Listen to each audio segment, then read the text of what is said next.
बैठ जा, पेट दुखाता था। अब अकेले सुना दी कि आज हो हिला मिलना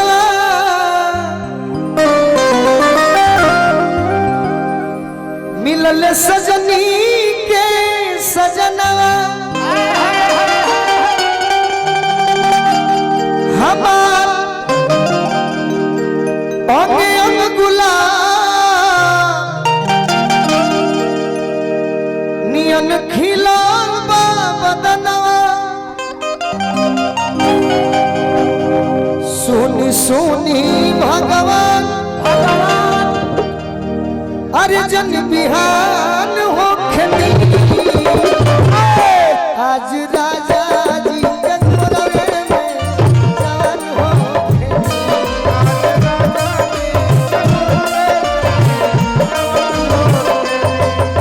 आज राजा जी के घोड़े में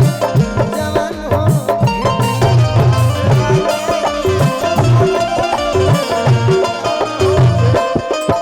आज हाँ पहिला मिलना मिलल सजनी के सजनवा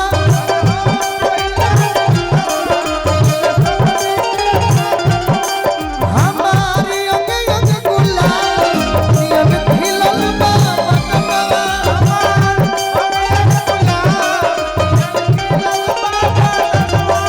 सुनी सुनी भगवान जन बिहान हो खेती सुनी सुनी भगवान जन बिहान हो खेती गाओ गाओ अरे कि आज राजा जी के घोड़े में अच्छा स्टेज खातिर बाबा के धन हकाई तो हमनी के सधा देव जा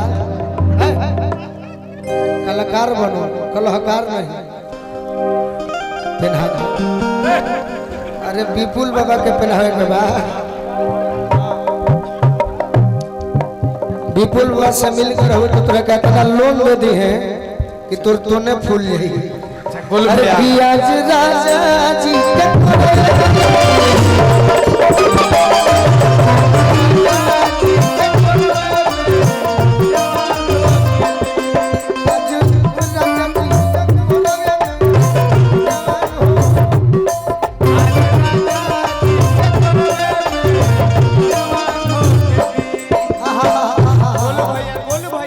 भैया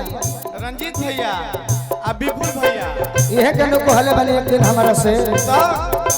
अरे कौन गलती कोई पहिला भेंट में कौन गलती कोई पहिला भेंट में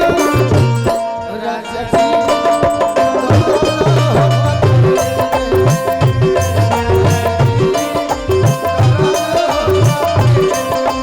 आज राजा जी के घोड़े में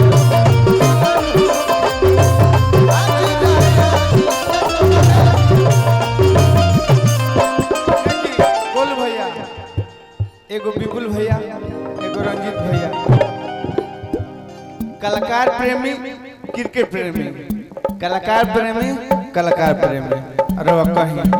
विपुल भैया राजा जी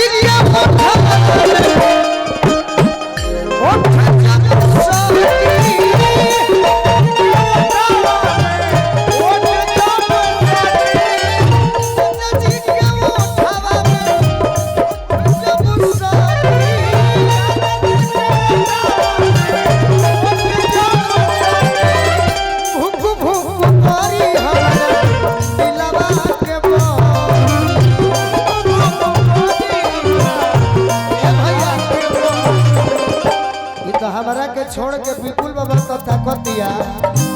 एकर मतलब विपुलो बाबा कृष्ण बानी गोपी के प्रेमी बानी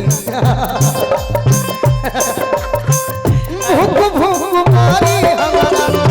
दिलवा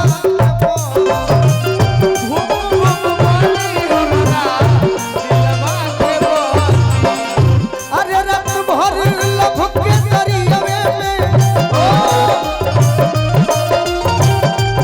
रात भर लभ के दरियावे में नेहान हो खेती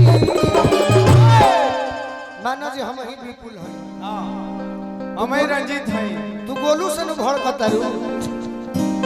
नहीं खे नहीं खे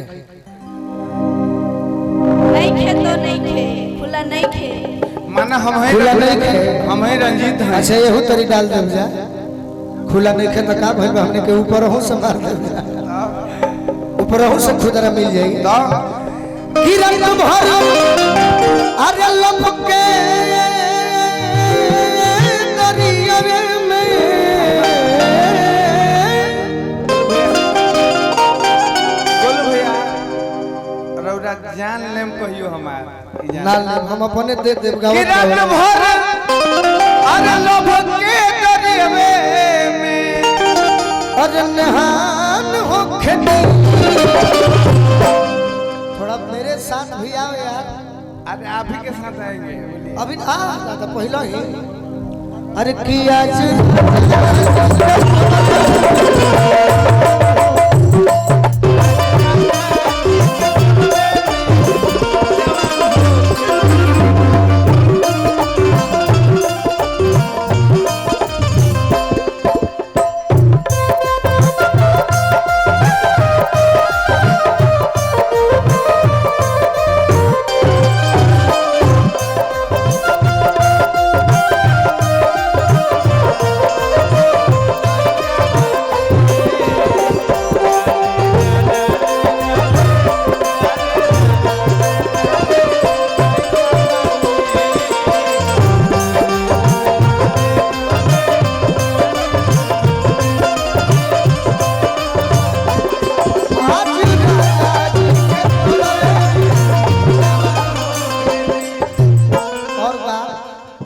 बड़ी सुंदर बात कहीं उज्जवल बाबा के ओर से आशीर्वाद मिलल उज्जवल बाबा के स्नेह प्रेम बनो रहो उज्जवल बाबा का आशीर्वाद लड़की को हतिया हमरे मिल रोआ गद गद